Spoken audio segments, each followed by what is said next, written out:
What do you know about motorcycle speed records? In the following video, you won't see the BMW S1000RR, Ducati Panigale, and Honda CBR 1000RR. It looks a little bit boring. Instead, today you are about to see the brightest moments in the history of motorcycle speed records.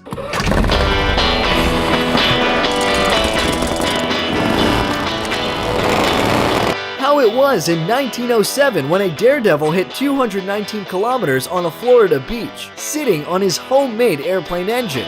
Fastest girl in the world, the legendary Burt Munro, and the fastest speed ever registered on a motorcycle. And here we ride.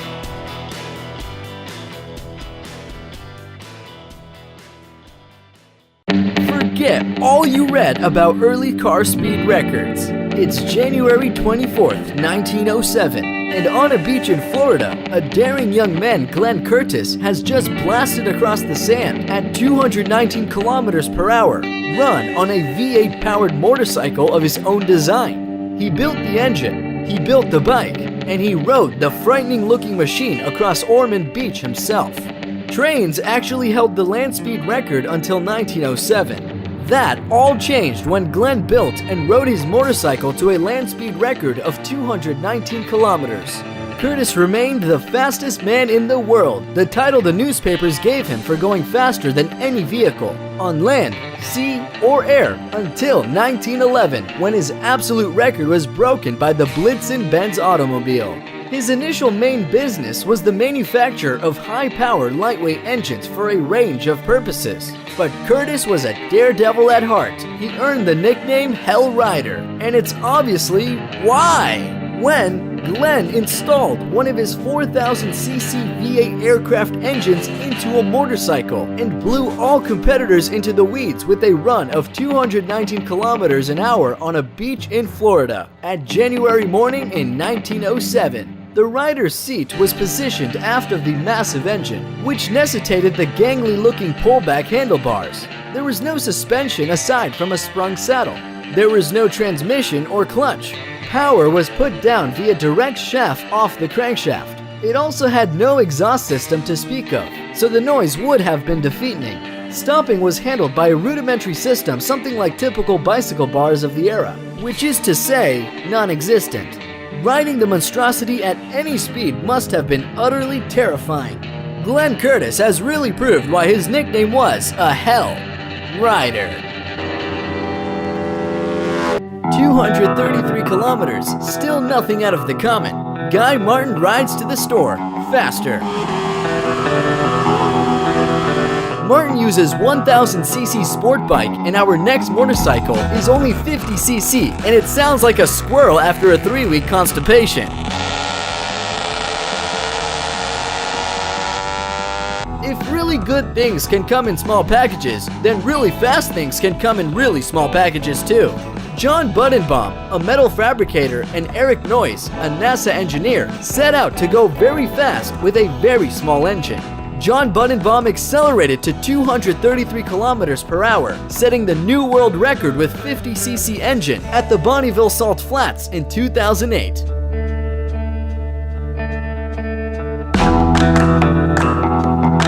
The world's fastest Indian, Burt Munro. In 1920, Burt brought the Indian Scout, which he would continuously modify for the rest of his life. Munro's dedication to motorcycles was enormous. For years, he worked 16 hours per day in the shed. During this period, he honed his skills at designing his own parts for the bike. Munro found unique sources for raw materials. As an example, he once carved out rods for his Indian using a Ford truck axle. It took him 5 months, but the rods lasted over 20 years through countless high-speed runs. You know how fast you were going back there? Yeah, about 150, 160 miles an hour. He experimented with a variety of metals by trial and error, once melting down old gas pipeline and combining it with other melted metals to cast pistons for his bike.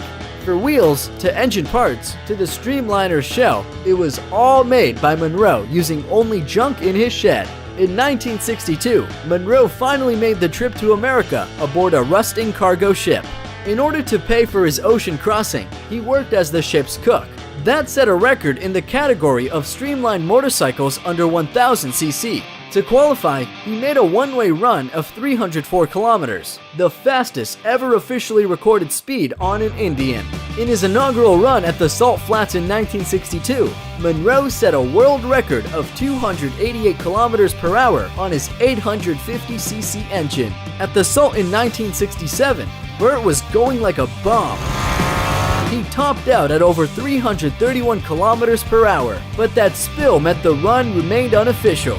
Legendary rider Burt Munro was inducted into the AMA Motorcycle Hall of Fame in 2006.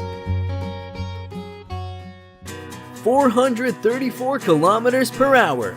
This is the Kilojoule, fastest electric motorcycle on the planet. And this nice girl is Eva Håkansson. She is a rider of this daredevil machine. Accelerating to 400 kilometers per hour, Eva Håkansson set a new electric motorcycle speed record at Bonneville Salt Flats. Before this attempt, Kilojoule became the world's fastest electric motorcycle and the world's fastest sidecar motorcycle of any kind. Although the official record was registered at 387 kilometers, during one of the unofficial speed record also made, this 33-year-old girl became the world's fastest female on a motorcycle in the whole world. Silverbird was the first motorcycle in history that reached a speed over 300 miles per hour. It had two 4-cylinder, 694cc reed valve 2-stroke engines from the Yamaha TZ750 race bike, delivering 240 horsepower. Silverbird, ridden by Don Vesco, hit the world record accelerated at 480 kilometers per hour at the Bonneville Speedway in 1975. The widest step towards the god of speed, because the previous record was only 410 kilometers. 510 kilometers. The only way motorcyclists could go faster than 500 kilometers was by lying nearly flat on their backs inside a completely enclosed, custom-made Streamliner bike, as much a rocket as a motorcycle. William Walter completed in the conventional motorcycle class, a far more cost-effective one. He began reconfiguring his Suzuki Hayabusa in 2010. He replaced virtually the entire engine and converted it to run on methanol, which has a higher octane rating and burns at a lower temperature than gasoline. He stretched the aluminum frame, added carbon fiber wheels, and built a fiberglass fairing, or aerodynamic cowl, by hand. He also added a turbocharger, which he called Ginormous. On Sunday, at Loring Air Force Base in Limestone, Maine, riding a highly modified turbocharged 1,000 horsepower Suzuki Hayabusa, he became the first man to exceed 500 kilometers an hour riding on a sit-on motorcycle, with a stunning 510 kilometers an hour run on the 1.5-mile course.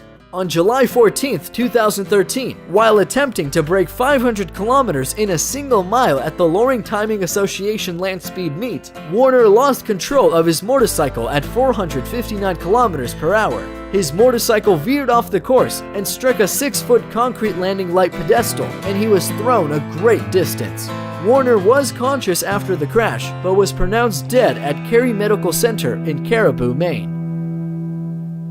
634 kilometers. On September 25, 2010, powered by two 1,300cc Suzuki Hayabusa turbocharged engines, which produce more than 900 horsepower, dildo-shaped motorcycle named Akatak became the world's fastest motorcycle by achieving an average speed in both directions across a measured mile of 604 kilometers per hour at the same Bonneville Salt Flats. But the max registered speed was that same unbelievable 634 kilometers per hour. And the last one, 847 kilometers. The Spirit of America was the first of the modern record-breaking jet-propelled cars. Yup, car. Built with a narrow streamlined fuselage, 3-wheel chassis, and most significantly, turbojet engine. Like most of the other competing vehicles, the engine was ex-military. The first Spirit had a General Electric J47 turbojet engine from an F-86 Sabre. Craig Breedlove set his first record on September 5, 1963 at Bonneville, the first man to set an average speed of over 640 kilometers per hour during a land speed record. At the time of the Spirit of America's construction, the FIA, Fédération Internationale des Automobiles, rules for a land speed record required a four-wheel chassis. Spirit's record was thus not recognized as an official record by the FIA. But the Fédération Internationale des Motorcyclisme did recognize it, however, classing Spirit as a three-wheeler motorcycle. Years later, Breedlove returned to Bonneville with Spirit and pushed the new record, 846 kilometers per hour. Imagine, he passed each 280 meters in only 1 second. Anyway, Spirit wasn't built for such speeds. Passing 860 kilometers per hour, Spirit of America broke two records more. First of which is the highest speed of skidding was 640 kilometers per hour when the machine lost its parachute brakes. And the second, longest skid marks in the world, Spirit skidded for 8 kilometers through a row of telephone poles and crashed in a brine pod at around 320 kilometers per hour. Drenched but uninjured, Breedlove climbed out of the cockpit. 2 weeks later after that, in October 1964, Motorcycle Federation changed the rules, and the legendary Spirit of America became a car again. This was a story of the coolest motorcycle speed records, and I hope you enjoyed watching this. Thank you. What will be if we wrap you round and round with Scotch tape? Throw the whole package into a microwave oven. Roast it quite well. Feed that to a giant hungry whale. After that, drown you in the ocean. Then bury you alive, send you into space. Then let you drop back down to Earth straight to the bottom of the Mariana Trench. After that, take you out and dry you under a nice warm lightning storm. Dress you up, comb you out, stick you on a plane, climb to a height of 30,000 feet, and toss you out once more, where you plummet back down to the unyielding surface. Of course, without a parachute. What will happen then? Let's ask Arnold. How are you feeling, buddy? You still on your feet? Well then, how about this? There's no time to explain. Just click on the link in the description and watch the first episode in this awesomely great new cartoon series, soon to explode across the entire damn internet. Come on, press the button. You can't resist subscribing to this channel.